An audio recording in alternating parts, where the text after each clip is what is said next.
Muy bien, pues bienvenidos a la sesión. Mi nombre es Reina Carolina Baeza Lizama y en este caso, pues este webinar está destinado a hablar acerca de las principales características acerca de la educación inclusiva y vamos a hablar acerca también de algunas de las características principales de este tipo de educación, algunos tipos de ejemplos de cómo podemos intervenir acerca de ello. Y bueno, este webinar está destinado como parte de una actividad que viene siendo parte también de la asignatura de las necesidades educativas específicas de apoyo educativo número 2 y es la actividad número 4. En este caso, la doctora a cargo es la doctora Gabriela Varela y esta actividad es parte del doctorado en educación especial de la Universidad de IEXPRO. Esta asignatura es como parte del tercer cuatrimestre y bueno, nos encontramos al 24 de noviembre. Vamos a iniciar primeramente hablando acerca de lo que es la educación inclusiva y pues vamos a manejar primeramente mencionando cuál es nuestro objetivo. En este caso, pues nuestro objetivo principal es hablar acerca de las características de la educación inclusiva para poder nosotros como futuros docentes y docentes como tal, generar estrategias apropiadas para la inclusión y la atención de las diversidades.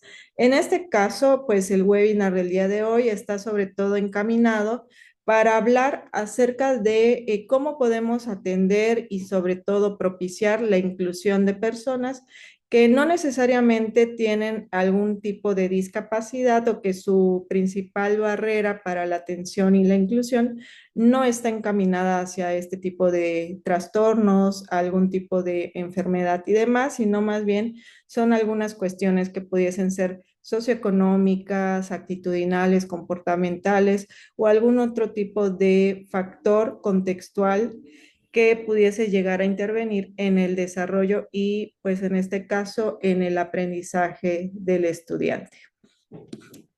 En este caso vamos a tratar de hacer alusión a dos términos que pueden ser sobre todo considerados o que pudiésemos llegar a confundir, pero que vamos a tratar de aclarar en este caso porque pues no es lo mismo hablar de integración que inclusión y en este caso pues es importante saber o conocer las diferencias entre dichos términos. La integración básicamente sería cuando nosotros tenemos o incorporamos a nuestro ámbito escolar o educativo en el aula de clase, sobre todo a chicos que pudiesen llegar a tener o no algún tipo de discapacidad o dificultad. Por ejemplo, pudiésemos llegar a hablar que le damos cabida en el aula de clase a personas que tienen algún tipo de discapacidad, pero que no estamos preparados para su atención. ¿Qué quiere decir esto? Que, digámoslo así, que lo matriculamos, le damos acceso, pero no estamos como listos para poder atender sus necesidades. Entonces, el chico está en el ámbito escolar, está en el aula de clases, pero como tal, no nos encontramos nosotros preparados con las estrategias o no hacemos ni una adecuación para poderlo atender o solventar sus necesidades educativas. Entonces, el chico está, pero no se están atendiendo de manera específica sus necesidades. Entonces, como que no se atienden, pues en específico, los requerimientos de esta persona o del grupo en general. Ahora, ¿cuándo hablaríamos de una educación verdaderamente inclusiva? Pues sería cuando, a diferencia de estas incorporaciones, hablamos que nuestras estrategias ya van a buscar plantearse de una manera diversificada. Vamos a tratar de que estas estrategias incorporen pues dinámicas que vayan encaminadas para la mayor parte de estas personas o para todos, que no solamente busquen como que homologar las situaciones, sino que a la vez puedan proveer este tipo de estrategias para la atención de la mayoría o de todos. Entonces, no solamente buscando incorporar a quienes tengan una discapacidad, sino a la vez atendiendo a sus particularidades. Es decir, que buscaríamos no solamente atender las necesidades específicas de ellos, sino a la vez buscándolos ser parte de la comunidad, o sea, hacerlos partícipes, no excluirlos, no segregarlos. Es decir, por ejemplo, no sé si ustedes han notado que a veces en el aula de clases los tenemos, pero a veces tenemos a las personas que le llamamos como shadows o monitores que están trabajando de manera como aparte con la persona que llega a tener algún tipo de discapacidad. Entonces nosotros como docentes estamos trabajando con el grupo de manera en general, pero hay alguien que se encarga de trabajar como de manera aislada o aparte con la persona que tiene pues la discapacidad o algún tipo de necesidad específica. Entonces, en lugar de integrarlo, pues lo estamos segregando hasta cierto punto. La educación inclusiva, pues no buscaría como apartarlo, sino que de manera general nosotros como docentes, digámoslo así, principales o el docente frente al grupo, podamos plantear esas estrategias que lo ayude a incorporarse y a ser parte del grupo en sí. Entonces, pues plantear estrategias que sean adecuadas o acordes para todos y que pudiésemos compartirlas para que obviamente todas estas diversidades se puedan incorporar, ya sea que las personas tengan o no una diversidad o una discapacidad en sí. Recuerden que si tienen alguna duda o alguna pregunta la pueden hacer en cualquier Sí, momento. a mí sí me gustaría hacer una pregunta antes de pasar al siguiente tema. ¿Cuál sería la diferencia principal entre integración e inclusión? Claro que sí, Diego. Gracias. Mira, pues la diferencia en sí sería que la principal, pues característica sería cómo vamos a atender, pues precisamente estas necesidades, ¿no? Si los vamos a segregar o no, pues esta sería, por ejemplo, en cuanto a integración, pues sería que los estamos como apartando, o sea, trabajamos sus necesidades de manera aislada, o sea, muy, muy particular. O sea, yo lo como que lo trato de atender de manera tan particularizada que hasta en ese punto lo estoy apartando o enajenando del grupo. Y no tanto por tratar de excluirlo, pero lo particularizo tanto que sin querer yo lo enajeno del grupo. Ahora en una educación inclusiva yo trato de incorporar, digámoslo así, sus estrategias o las necesidades de esta personita como parte del grupo, como parte de las estrategias del grupo. Entonces, digámoslo que como parte de lo que yo voy a hacer con todo mi grupo, lo que las necesidades yo las voy a cubrir para todos. Entonces, como parte de las actividades que yo necesitaría hacer con la persona en específico, yo lo voy a hacer con todo el grupo. Entonces, vamos a trabajar entre todos, pero a la vez voy a tratar de incorporar esas estrategias trabajándolo como de manera colaborativa entre todos. No sé si con eso logro responder tu pregunta, Diego. Sí, sí, me queda claro. Muchas gracias. De nada, gracias a ti. Ahora vamos a hablar de un término que precisamente son las necesidades educativas específicas, que está muy ligado a lo de la educación especial, que está muy ligado pues a todos estos términos que estamos mencionando, que también sería pues, ¿qué es una necesidad educativa específica? Pues básicamente todos vamos a llegar a tener una necesidad educativa específica o podemos llegarla a tener en cualquier momento de nuestras vidas. Esta quiere decir que podemos llegar a, puede ser de carácter permanente o temporal, podemos llegar a tener un requerimiento específico en algún momento. Es decir, a mí se me puede complicar, por ejemplo, en algún punto de mi vida algún tema o por alguna situación, yo puedo tener en algún momento en específico alguna necesidad. No sé si tengo, por ejemplo, alguna situación que me pone muy ansioso, tengo una situación de estrés, alguna problemática por la que estoy pasando y eso no me permite pues concentrarme, poner atención. Esto hace que obviamente mi desempeño, mi rendimiento académico se vea afectado y obviamente tiene pues ciertas incidencias en cómo me voy a comportar inclusive. Entonces todo esto pues va a tener o ciertas pues repercusiones en mi desempeño. Entonces, las necesidades específicas serían aquellas que se van a presentar Puede ser algo permanente también, como por ejemplo alguien que de manera constante va a requerir estos apoyos o estas adecuaciones, porque pudiese ser una persona que en algún punto, no sé, tiene alguna problemática específica que requiere de una atención especial. Digámoslo así, algunas de las más generales pudiese ser porque alguna persona tiene una discapacidad, pero ojo aquí, no todas las personas que tienen discapacidades tienen necesidades educativas específicas, aunque llegamos a pensar que sí. Tal vez en algún punto sí las tienen, sobre todo cuando es como, digamos, algo que se adquirió y no algo con lo que se nació, porque es como un adaptarse a una nueva realidad, pero muchas veces estas necesidades específicas van a surgir por algo contextual. Muchas veces somos nosotros los docentes quienes no estamos preparados para atender a las personas que tienen algún tipo de discapacidad. Es decir, por ejemplo, algo que pudiese ser algo muy fácil, como por ejemplo, no contamos con alguna adecuación en el salón, no conozco, por ejemplo, el sistema de lenguaje de señas y entonces yo no puedo entender a alguien que se comunica con este lenguaje. Entonces, el problema no es la persona que se está comunicando con este lenguaje, sino yo que no estoy dominando pues otro sistema de comunicación y entonces yo estoy limitando la comunicación de la otra persona, ¿no? Entonces, obviamente, pues esa es una necesidad específica. Entonces, las necesidades pueden estar presentes debido a una discapacidad o no. Y puede que no solo por tener una discapacidad la persona tenga esta necesidad, puede que personas sin discapacidad las presenten, entonces puede presentarse en cualquier momento, cualquiera las puede tener.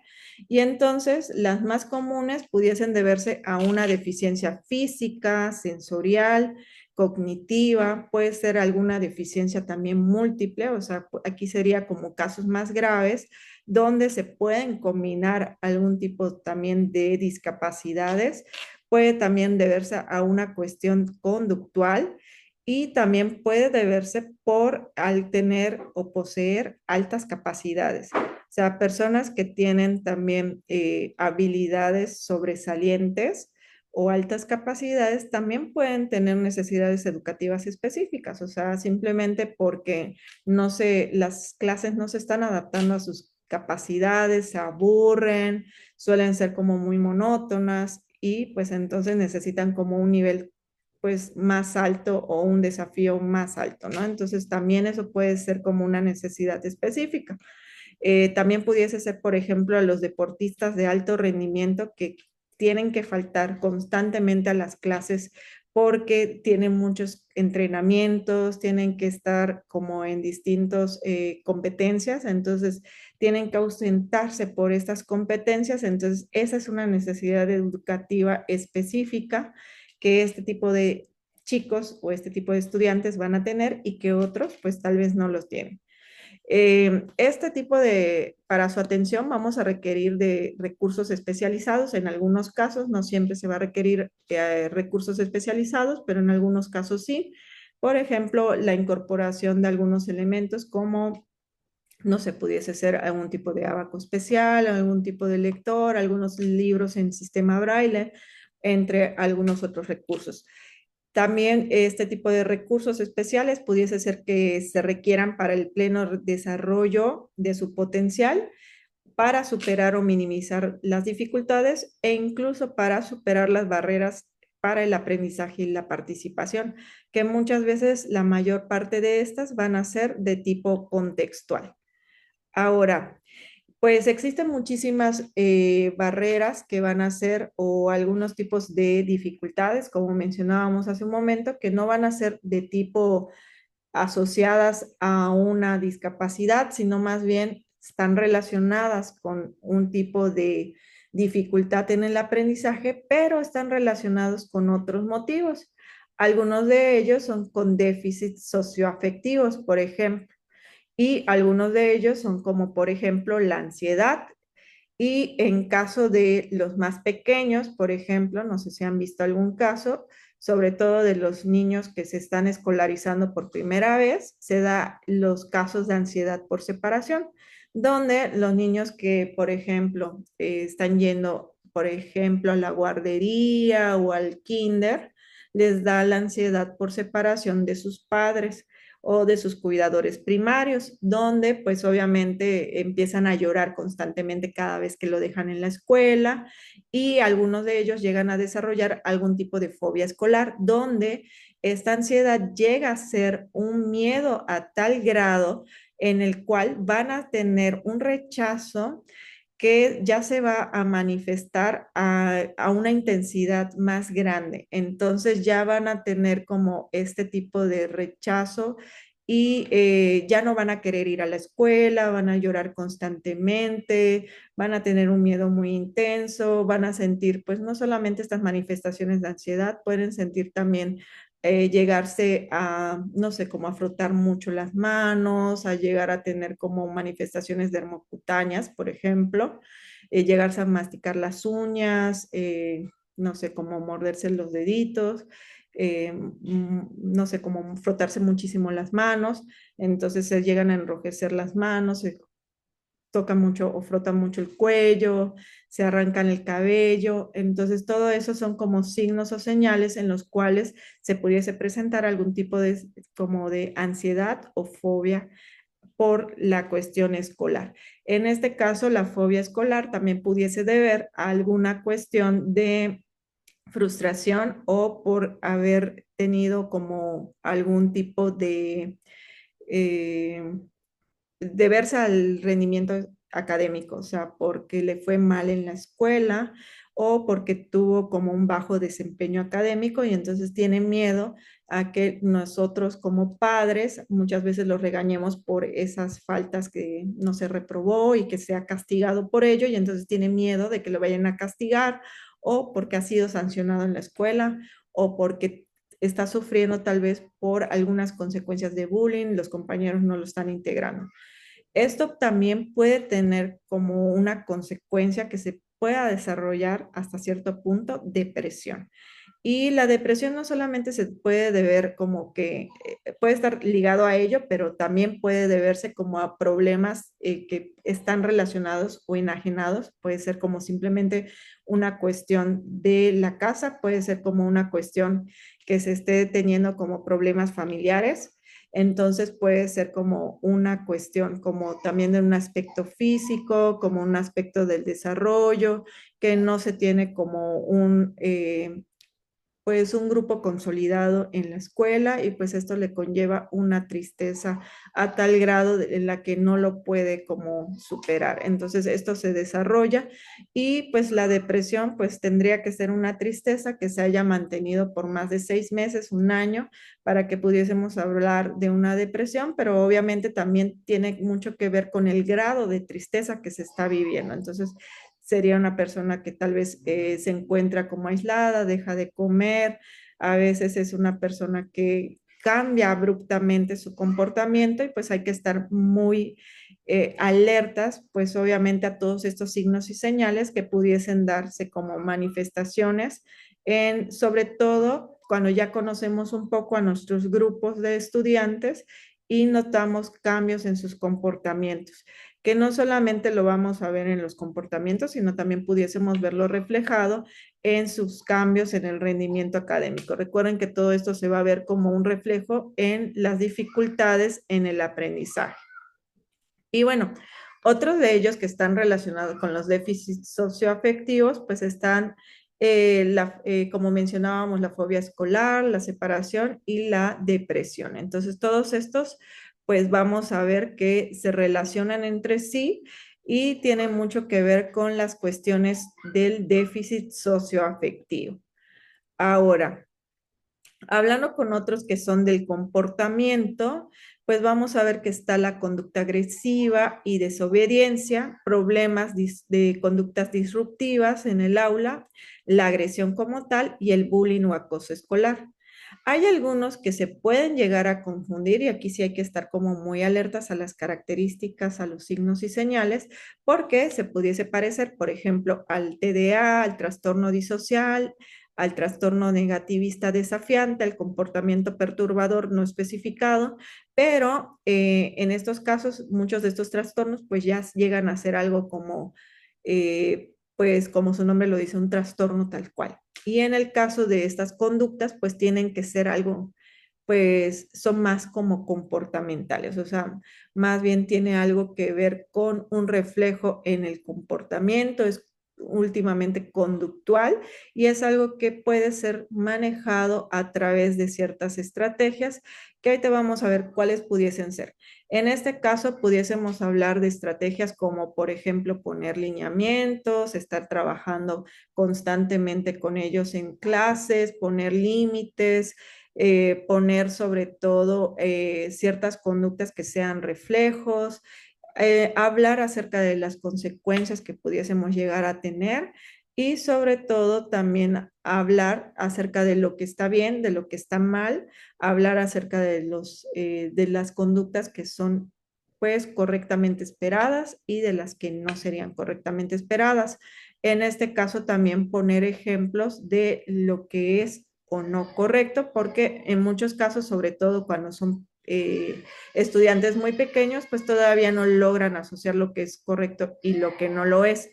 En este caso también, cuando es una conducta disruptiva, lo que están viendo es qué tanto se va a cumplir con lo que se les ha prometido como consecuencia. Entonces, si nosotros le estamos diciendo que lo vamos a castigar, pero no lo cumplimos, pues también esto nos están tratando como de desafiar. Entonces, también hay que estar muy alertas de si se dice que va a haber una consecuencia, pues también cumplir con dichas consecuencias y no pasar por alto aquello que pudiese ser como un llamado de atención. Entonces también las consecuencias tienen que ir como acordes a, en este caso, pues a la conducta reflejada.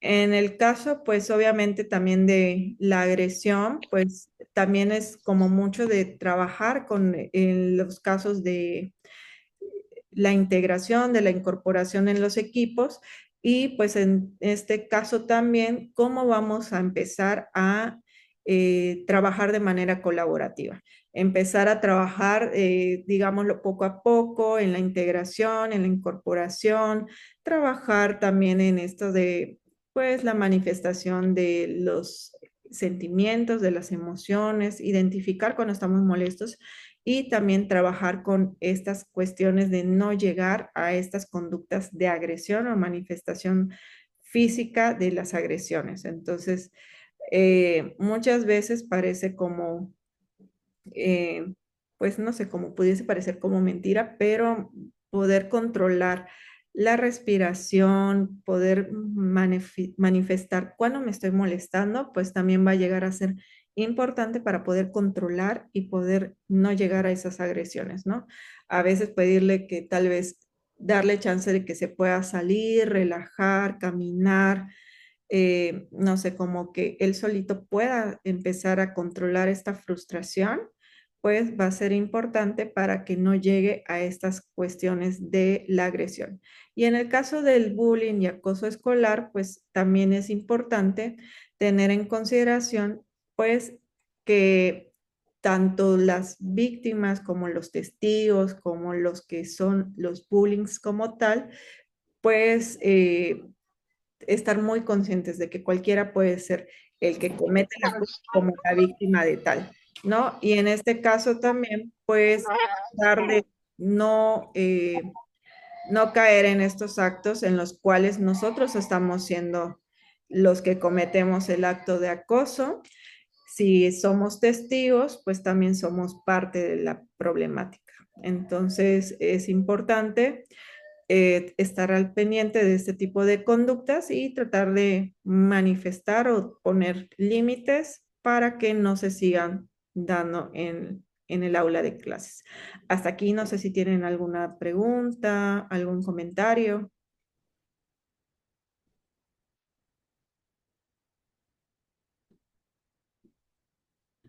Sí. No, se va a escuchar. Sí. ¿Está bien? Bueno, entonces vamos a continuar para ya ir finalizando. En este caso, pues tenemos también que hay algunas cuestiones que se relacionan con déficits socioculturales, que tendrían que ver con el nivel socioeconómico, el nivel académico de los padres, diversas culturas, barreras lingüísticas y grupos de inmigrantes. También pues tenemos que muchas veces el nivel socioeconómico de los padres, así como su nivel académico, tienen que ver con cómo los chicos se van a incorporar a las clases.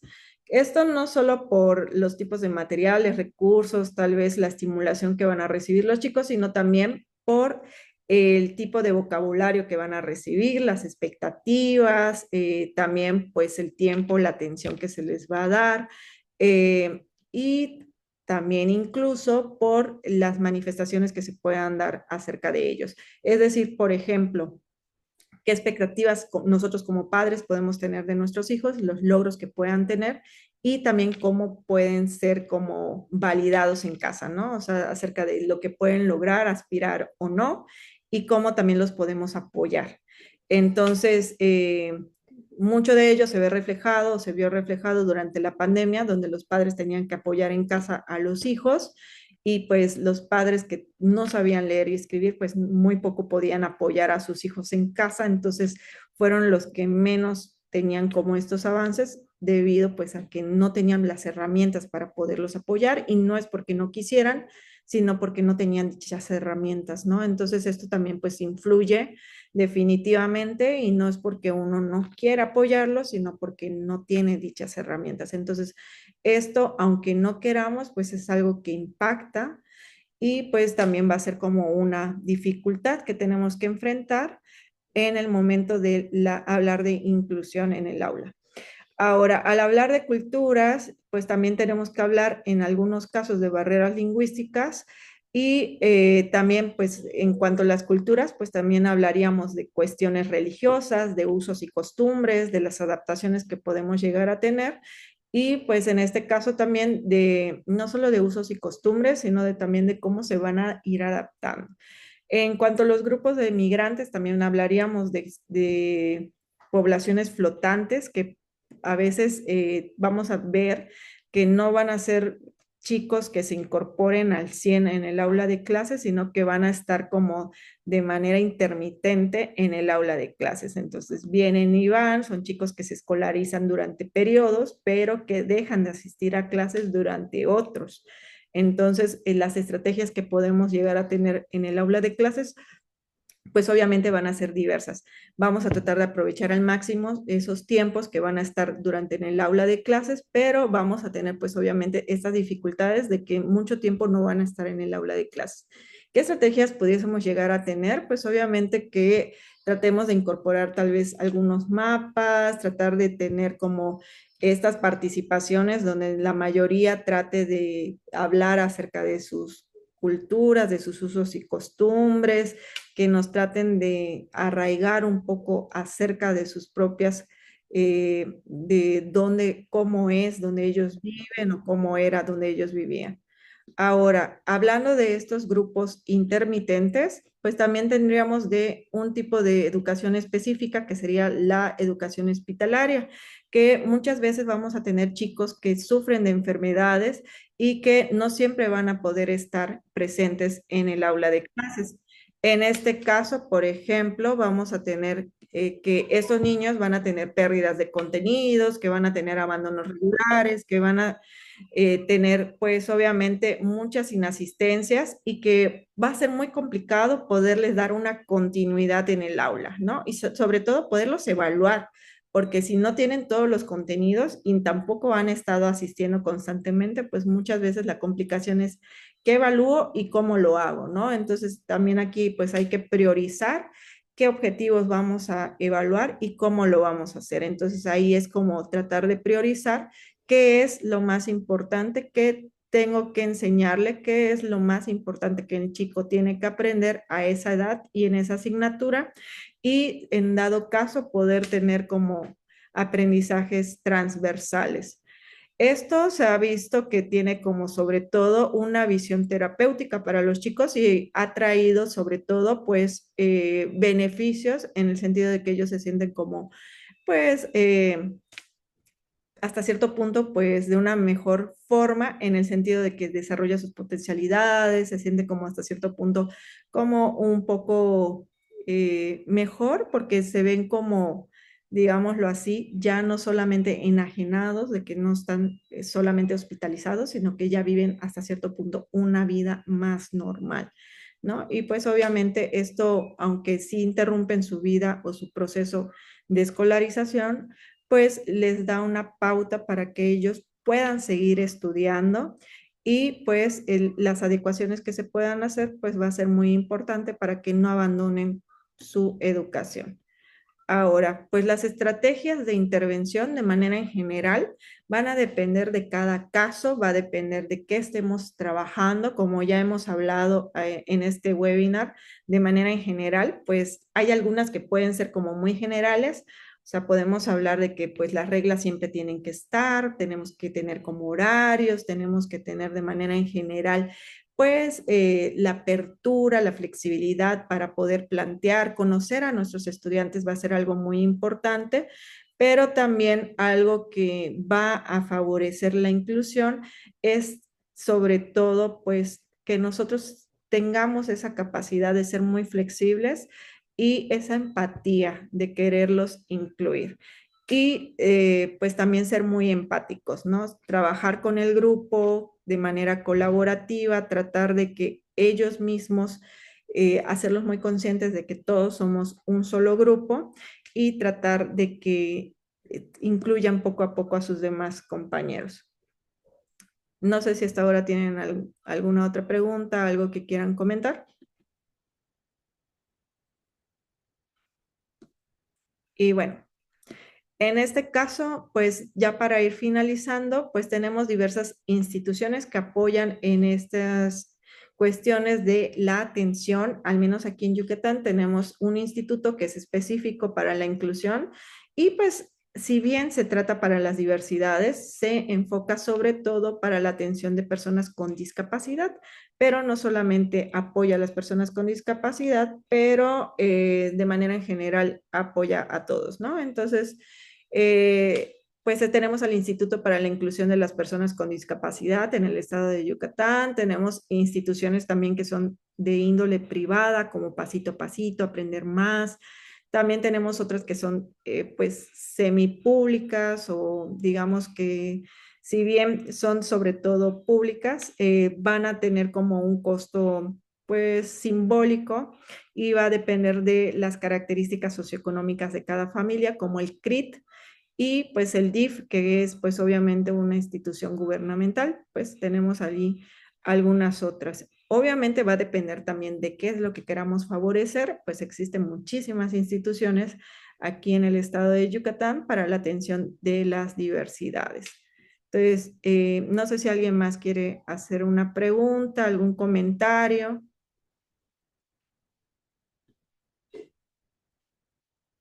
Ah, bueno, Sadrach nos escribe en el chat, me dice, tengo una duda. ¿Qué estrategias de intervención puedo emplear con un chico que ha faltado constantemente por una enfermedad?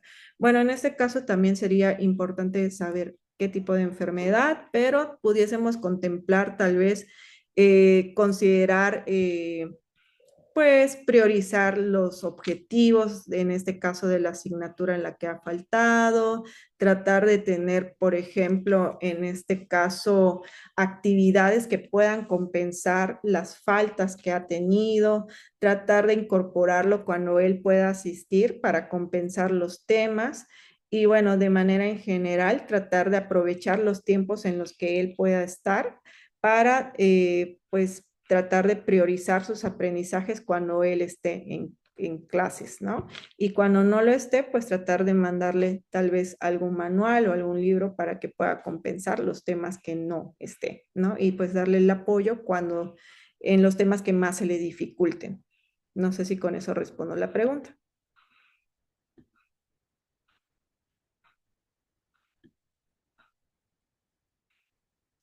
Y bueno, si no hay más dudas, más preguntas, con eso ya cerraríamos por hoy. Ah, bueno, Julia me pregunta, ah, gracias, que